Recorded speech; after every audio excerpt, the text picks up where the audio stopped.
Hey, Last in Line Nation, welcome to another episode here in the month of April. Started this new theme last week, and I've got a great guest today. Really, the first two guests of this theme have been just really big influencers in corporate America for all of their career mostly, and so this one's no different here.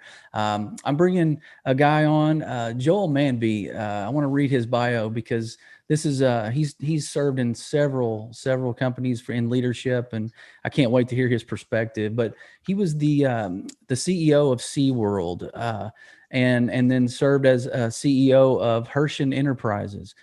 Spent 20 years in the auto industry and management. Just 25 plus years of being the chief executive officer in these corporations, and I guess has written a book called Love Works, which I can't wait to hear about. It's sold over 100,000 copies, and I'm sure it's more than that at this point. But he is currently the non-executive chairman of Orange, which we'll hear more about. And Joel consults and speaks about his book and just kind of this Love Works movement that he created, and crisis leadership, and just different leadership topics in general. He's coaching, he's leading, he's mentoring. So I just, without any further ado, I want to welcome Joel Manby to the show. Great. Well, thanks, John. It's a pleasure to be here. I'm excited to have a conversation. I love what you're doing with Last in Line. I think it fits exactly what I believe in about leadership. So look forward to the conversation. That's so good, man. I'm excited and honored to have you. Always love the corporate mind and some of the leadership perspective and how it sort of is parallel with what you're doing now. And you've taken some of those skill sets and really poured into other people and invested in other people. As far as servant leadership and just being faith-based. And so this episode and this month of April is all about myths that we believe about ourselves, maybe about our calling. And then we're going to kind of counteract those with some of the truths that what the Bible says, the Word of God says. And I want to do this every episode this month. I want to read a couple of the top lies that we believe that I pulled off of some research from a few different life coaches. And these are the ones that were kind of common denominators. So the first one is, there is one definition of success is one of the myths. You should compare yourself to others is another one. Doing what you love is not important.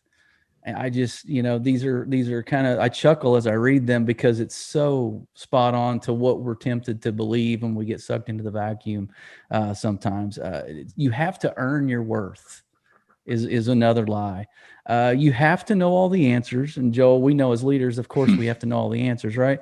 It matters. That's a disaster if you think that way. I completely disagree with everything you said in the last 2 minutes. I love it. That was my goal. Here's another one. It matters what other people think of you. And then this one tops all of them. Your gifts are yours to keep.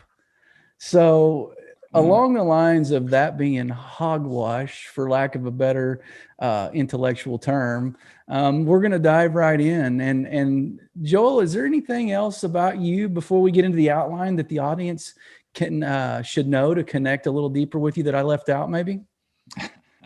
Well, you mentioned the professional side, the 4 CEO gigs. I really have spent 25 years leading organizations as a CEO, and but before that, had a lot of senior positions. But probably my claim to fame athletically was that in high school, I guarded Magic Johnson in a high school basketball game, the famous Hall of Famer from the Lakers, and I held him to 42 points. So hey, I was going to say record. The operative word. I think he had a state record. The operative word is guard. I don't know what definition of guard that was. I think you just let him go by. You were trying to be a shadow, right?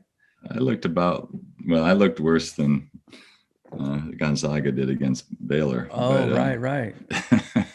Anyway, that's just a funny claim to fame. That is. Not everybody can say they gave 40 points. 2 points. I wanted to be a pro baseball player, and I faced a Cy Young Award winner named Bob Welch, who played, he pitched for the Oakland Athletics, Yeah. and he struck me out 3 times on 9 pitches, which is just about impossible. So that's why I went into business. Is I decided in college I probably wasn't going to be a professional football or baseball player. So that's what led me into business. But let's talk about servant leadership. Those are some big names, man. Those are some big names. I will say, in your defense, let's just go with the coach gave you the take sign, 9 pitches. Let's say that. Well, 92-mile-an-hour slider looks like a BB when you're used to Division III pitching. You know, that's kind of 70, 80 miles an hour, and then you get someone throwing 90 plus. It's impossible to. It's just not fair when you're not used to it. Well, hey, as we dig into what is true versus what is a myth, our letters for true, TRUE, we're going to cover trustworthy. We're going to cover what's revealed, what is underestimated. And then finally, we're going to dig into what is eternal. And to start us off with what is trustworthy, there's so much information right now, so many sources of information, people that we trust, people that we thought we did, and maybe we're starting to reassess that situation now. What can you say about some of the myths in regards to sources of information that we look to right now and how it affects our leadership? I'm very concerned about the trends in our society. I know I'm not alone. Just in my lifetime, I mean, I'm a lot older than you. I'm 61 years old now. I've seen a lot, and just the divisiveness in society today and the way social media has caused people to polarize against each other. We've lost the ability to dialogue with each other, and it's all about monologuing with messaging points, which is causing us to lose the ability to listen and really try to find common ground. And I'm just really, really discouraged by that. And so I think a lot of leaders don't know where to find the right information, because some of the quotes you read, and we don't have to repeat what you started with, all that is hogwash. And the fact that that's being said out there and leaders are listening to that is very concerning. And it's one of the reasons, John, that I'm very, in the years that God gives me, whatever I have left, could be a day, could be 3 decades. I want to preach that love does work, that love, Jesus's number 1 commandment, is a leadership principle that works. Because as we get into my story, and I know you're gonna get there, I had no mentorship of that for probably the first 20 years of my career. And it wasn't until I came across the right leader and worked in the right organization that I really, truly believed that love could work as a leadership principle. And so I'm very concerned with where we are. And I think we need more people like you, and hopefully to be out there and preach the right kind of leadership concepts. Yeah, that's, and to dig a little deeper into that, some of the culture that a lot of leaders are a part of right now, even if it's a little bit counterintuitive to what they're believing, we sometimes get sucked into that, right? We're having to conform to the environment versus transform the environment based on our faith and our principles. What do you see either in the people that maybe you coach or present to right now, or the people that you've been in corporate America with alongside, maybe that you can speak to regarding what's the biggest challenge that keeps these leaders who, that I guess prevents them from standing on some of those principles? Well, I think there's 2 big things. One is, have they been mentored, or have they seen it be successful? Because so many of us, just the human body, the human way of being is we tend to be a little bit amorphic in that we fit into the surroundings that we're in. So if our leaders are selfish, and if our leaders aren't servant leaders, we can tend to start going in that direction. Because let's face it, when you're in the sales industry, when I was leading organizations, I had to hit the numbers. If you don't hit the numbers, you're gone. As a CEO, the board will let you go, and there's a tremendous amount of pressure to get results. And unless you know in your soul that love works, and meaning it will also get the financial results you need, and it's not the reason to do it, it's an end result, it's very easy to capitulate. It's very easy to kind of mold into what's around you. And that's why I think it's so important for you to keep talking about what you talk about. For, hopefully people will pick up and read Love Works, which I think, it does a good job of outlining how love can be a leadership principle successfully in an enterprise.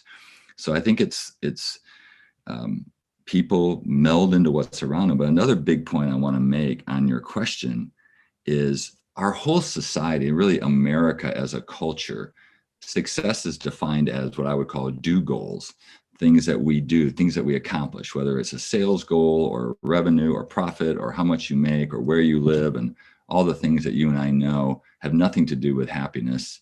Maybe they're nice to have if you're content and happy, but they don't bring happiness. So many Americans define success by a do goal. What I learned about servant leadership is success is defined as a be goal. It's what kind of person do I want to be? What kind of leader do I want to be?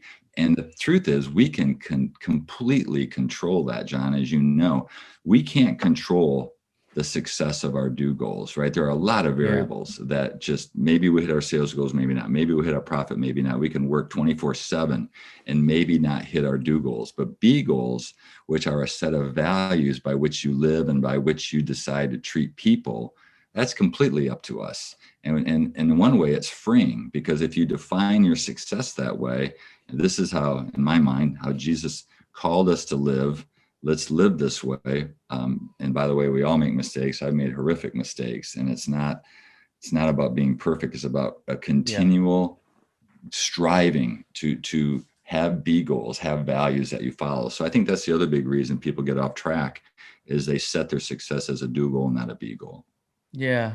Oh, really well said. And when I think about, when you're talking about, love works, and when you're talking about just that standard that Jesus set and modeled, when really love that does work without all the statistics that go along with divorce and marriage, a lot of divorces happen because both parties are so involved in themselves, and it's not about the other person, right? And just, if you translate that into corporate America and leadership, that makes it more about them and their do goals, like you said, and it's more about like I say, more about the name on the back of the jersey than on the front of the jersey.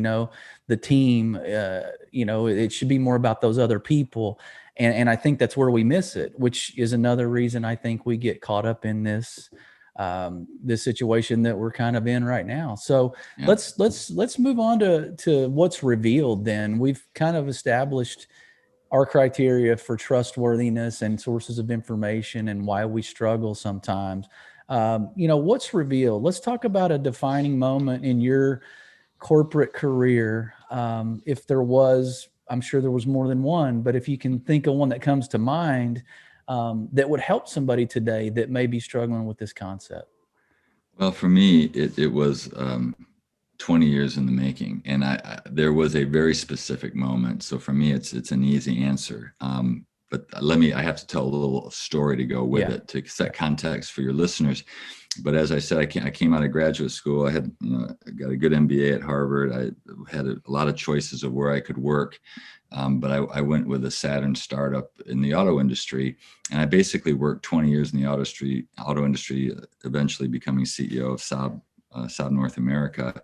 And all I can say about that period is I learned a lot more about what not to do than what to do. And I had this huge angst in my soul that I'm sure some of your listeners have in their soul, where as a believer, I wanted to practice love in leadership. I knew that Jesus said, love's the number one commandment. I wanted to lead that way, but I did not see it modeled. And so I always had an angst. Was I off base? Was what I believed not true? And it wasn't until it actually came out of a failure, so to speak. I mean, we all have failures in business, but when I left Saab North America to actually run an Amazon startup in California, private equity investment, and Jeff Bezos was on our board. We actually sold cars on Amazon in 1999, and I still think it's the right idea. It was just a little ahead of its time. Wow. And we got caught up in the dot-com implosion. We had to sell, kind of in distress. But in that moment, of feeling like I had failed on this venture, I got a phone call from Jack Hershend, who was the owner and CEO of a theme park company, a large theme park company, largest privately held one in America. And I was on their board, but I'd only been a board member. And he offered me, he knew I was in transition. So he offered me the chance to be chairman of that organization. Mm-hmm. And I loved what I saw in their leadership. They led the way I always felt a Christian, should lead in this, basically the loving concepts. So I decided to take that job. And even though it was way, way below what I was making before, and I thought, boy, is this the right move? But Jack and his brother Pete taught me leading with love. And then what happened is our company was focused on Undercover Boss. I don't know if you ever saw that in CBS, the hit CBS show. Oh, yeah. Our company was featured, and 20 million people saw the episode because we followed the NCAA quarterfinals. And it was a great episode. And we were just inundated with people writing letters like I felt for those 20 years. They had angst. They thought leaders should be better. They were disappointed in leaders. They thought they should be more caring and loving. Really?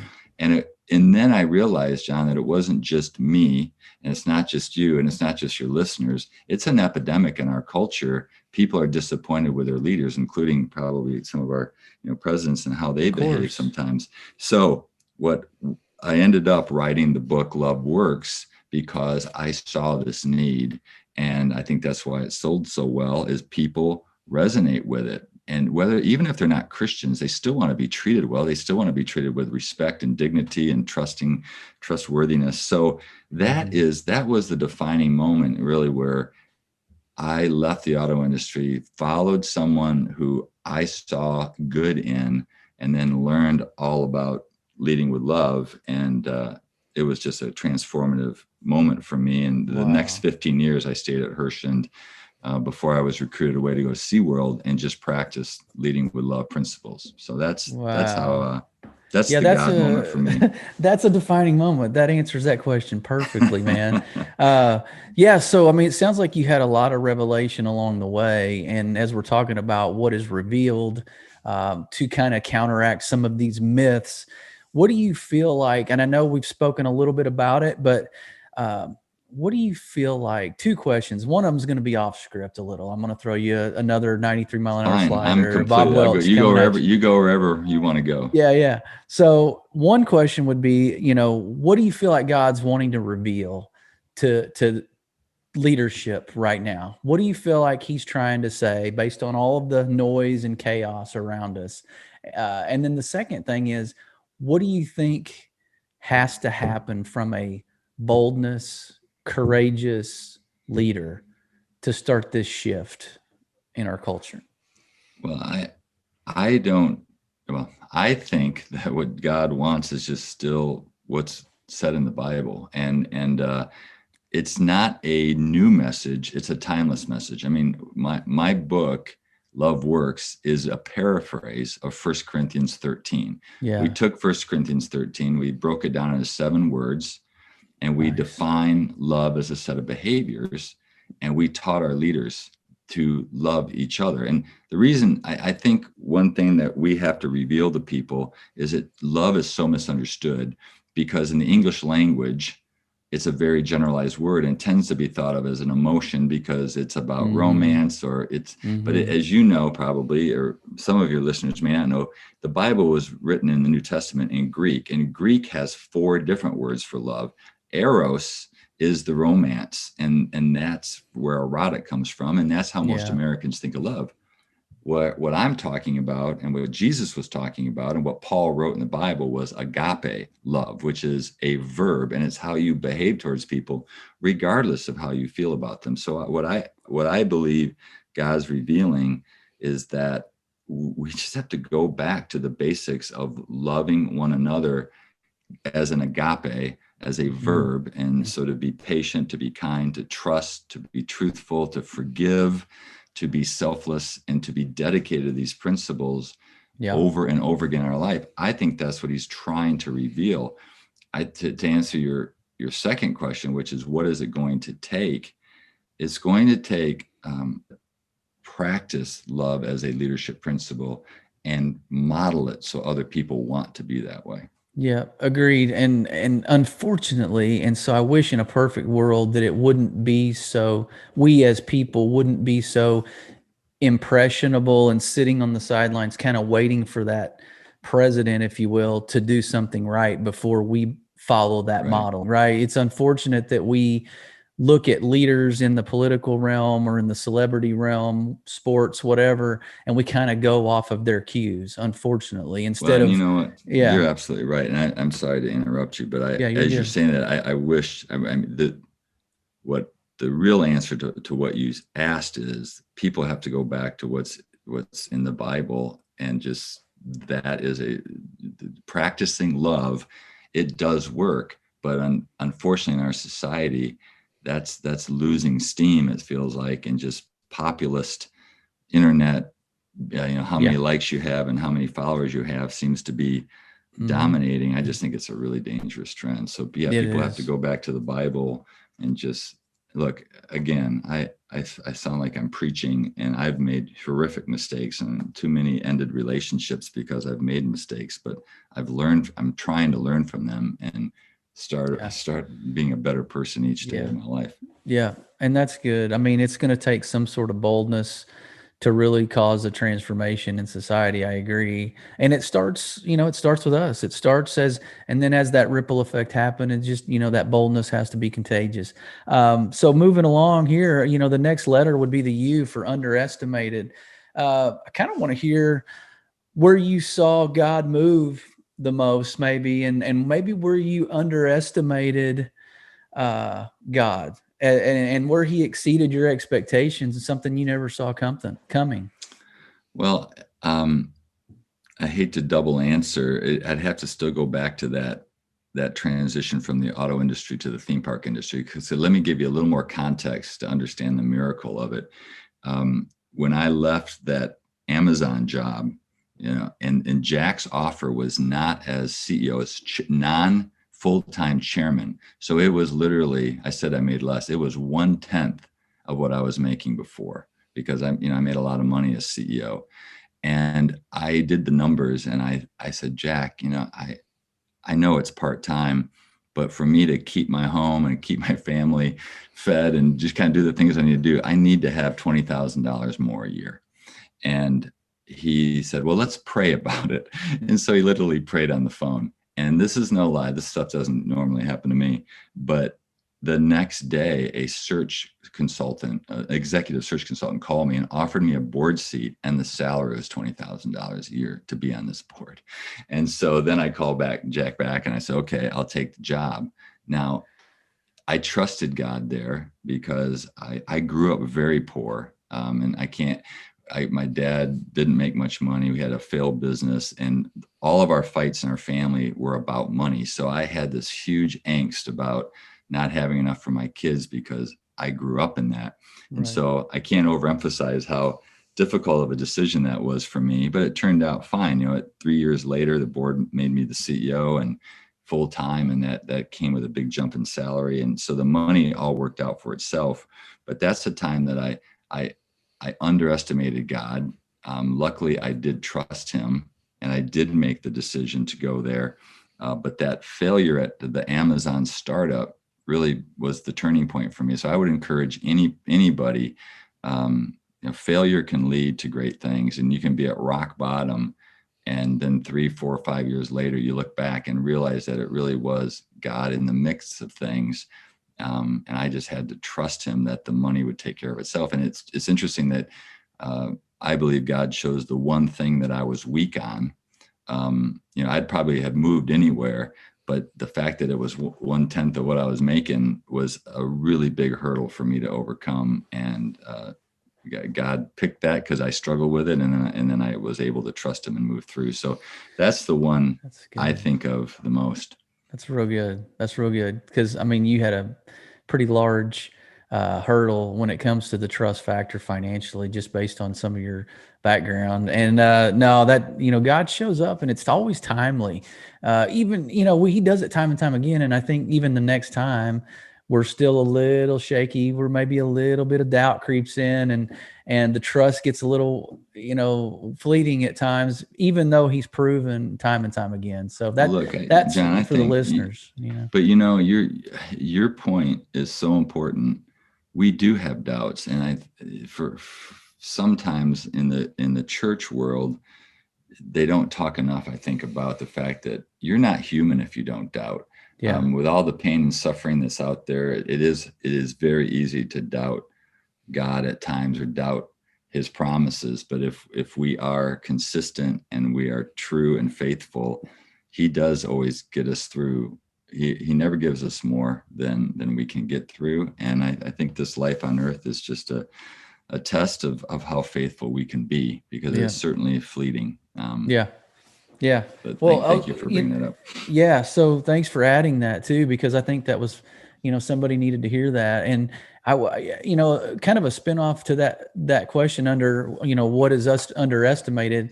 Let's talk about people. We talked about God and what we kind of underestimate there, but what about people and underestimating themselves? And give us one piece of golden advice here that has helped you in the past, that helped you not underestimate yourself when it comes to your gifts, your passions, your ways you can be used. Like, what would you say to somebody that is struggling to know really what they're good at and why they're good at it for the benefit of somebody else and blessing somebody else? But talk to them about somebody that maybe have that internal conflict of, man, leadership, I don't know, or my gifts, I really don't know. I'm not clear on what those are. Can you give us any sort of insight?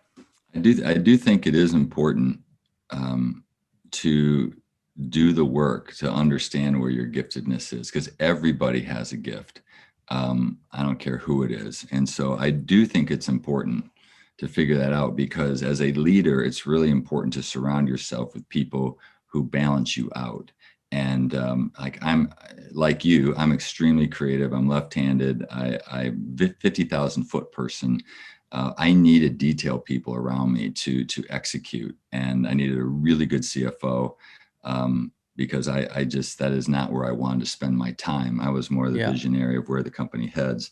So I do think it is important. I wouldn't want to say, hey, it doesn't matter what your gifts are. But having said that, I think the gem or the wisdom in my 61-year-old body is that it is not about you, it's about others. And the biggest transition for me, there was two. One is going from second in command to being the CEO, because going from number 2 to number 1 is the single toughest move in any leadership position, because the intensity, the stress, the everything that you can imagine there. But the other one is switching from what's good for me in my career to the mentality that I am in this job to serve other people. Mm-hmm. And that is not natural for a 20 or 30-year-old, mm-hmm. or even early 40s. It was a big transition for me. And it was because of the mentoring of Jack and Pete that I finally realized the only way I'm going to be super successful and to be able to scale as a large organization is to completely focus on other people, their development, their growth, their success. And it's not easy, because it's not our normal human tendency. But mm-hmm. that is what I would say to your listeners. It's not about you, it's about the others. And the faster you can make that transition, I think the more you can lead other people of larger and larger organizations. Yes. Not that that's necessarily the goal, but right. It is but important. That's good, man. Because that was our last lie that we read at the beginning of the show about your gifts are yours to keep. And so you put a bow on that one and put that one to bed for the listeners very well. That's ridiculous. That is the most ridiculous thing I've ever heard. That's as is the one that you don't have to do what you love to do. I think, but I will say sometimes it doesn't have to be about your task. Like, I just love leadership. I love enterprise life. I love being on a team, just like sports or business. And so it didn't matter as much to me what the widgets were we were working on. It was more about the process of a team being successful, having a vision to correct the wrong that you see, whether it's business or society. So I do think that can be a pretty general response, but I do encourage people to focus on others, not themselves. That's so good. And that's a great lead in to how we kind of finish this talk around what is true. We've talked about trustworthy, we've talked about what's revealed, and then what's underestimated. So we're going to put a bow on this when we talk about a little bit about perspective and what is what is eternal. So what is eternal? I think we could get into a huge talk about that, but I think for our listeners, and perspective drives so much. It drives Hmm. our thoughts, it drives our attitudes, it drives our actions. So talk about why, even let's talk to believers, Christians in the workplace, or just in general. Why is it so hard to have that eternal perspective when we get so bogged down in the granular challenges and circumstances of everyday life? I think it's just because, John, it's what we're surrounded with and bombarded by 24/7. Just again, I think social media is a contributor, and people lose perspective, and it becomes very isolated to what's going on in their life and what's affecting them. My wife and I moved onto the ocean. We have a small condo on the ocean in Florida, and watching the waves beat every night and every morning and listening to them and just realizing that this earth has been here 100 million years and it'll be here another 100 million years. And I'm here for, who knows, 60 to 80 Yeah. years. It gives you a feeling of perspective. And I do think, to answer your question, the only thing that is eternal is God and man's souls. And so if you're not, man being figurative, Yes, yes. if you're not focused, and so I go to, again, back, circling all the way back to the beginning, what did Jesus say when he summarized the entire scripture, thousands of pages, 60 some chapters? He said, love is the greatest commandment. So to me, focusing on trying to execute that, whether it's in business or, like you said, relationships, because the 7 principles in book Love Works, and paraphrasing 1 Corinthians 13, those are applicable to being a dad, being a mom, being a parent, being a friend. Yeah. I just happen to have expertise in business, and it's not talked a lot about in business, and that's why I did it about business. But that's the only thing that's eternal, man and God's soul. So let's focus and worry about that. And I think, yeah, love is the first commandment. There's certainly the Great Commission of telling people about Jesus. I've always focused on the Great Commandment first, because I think if you go to the commission first without love before that, it usually leads to failure. And stats say only 3% of people in the work world actually talk about their faith, which there's a lot of reasons for that. There's pressure not to, some call it illegal. So the way we can execute our faith in the workplace is through love, not through necessarily, preaching about Jesus. So that's what I think is eternal. That's how I perceive it. But I'm not denying it's hard not to get caught up in the day to day. It is, and it all comes back to what is the realms we live in. I mean, obviously we live in a natural realm, and there's a spiritual realm as well. But let's face it, with the 5 senses, we gravitate toward what's seen versus what's unseen. That's what we trust, what we can touch and see. And so I think that's part of why we get so tunnel vision with, and why it may be so hard to do what you're talking about, and love in the workplace, and how those values and those principles apply anywhere. But when we don't get it reciprocated, let's face it, we start to quit the process, or we have too many conditions to it. And to your point, agape love obviously is defined as that unconditional love, regardless of what you get in return. So no, that's a great perspective. And my last question to you, and I'm sure you've had this asked 100 times, but we talk about the word legacy. I kind of want to just to word it differently, but if we're kind of doing a review and an evaluation on Joel Manby and his footprint, we look back in the road you've traveled, and we kind of see the people along that journey and the things along that journey, your contributions, your accomplishments. What do you want people to maybe hone in on about you? Well, I know it's going to just sound repetitive, but it is the fact that my main focus, energy, And most of my words are talking about God's greatest commandment, which is to love other people. And I will be gone in not so distant future in the grand scheme of things, but hopefully the book will continue. My brothers and I record music together. That will always be there. That always has a loving message. And so it is, hopefully my legacy is, of course, my family and my wonderful children and wife. That's a legacy, but even they will be gone and their grandkids will be gone. So I think love is the only thing that's eternal that I've touched in my lifetime. Yeah, that's so good. You don't hear that much when you're talking about corporate America and people who have been in such leadership roles like yourself, and executive and chairman of the board, and those top level positions. You just don't hear a lot of that. And so I want you to maybe tell us where we can find your book, where we can find your Sure. resources, if you've got any other, obviously a website, but go into maybe a little bit about where we can get more of what Joel Manby has to say about it. Well, thank you for asking. The website is joelmanby.com. The book is certainly for sale there, and if you buy it there, it's like buying it on Amazon from a cost standpoint. But there are other features. We have a 3-part series on how to lead through a crisis, which is certainly applicable right now with COVID. But there's also numerous blogs and comments there. And I am working through a few other organizations and working on mentoring programs, and also some additional books about culture change. And so you can look forward to that if you go to joelmanby.com, or I can also be followed on LinkedIn or Facebook. I have a professional page on Facebook and Instagram. So they can find me any of those places. I continue to blog and write and speak. And I just appreciate anybody who believes in this message.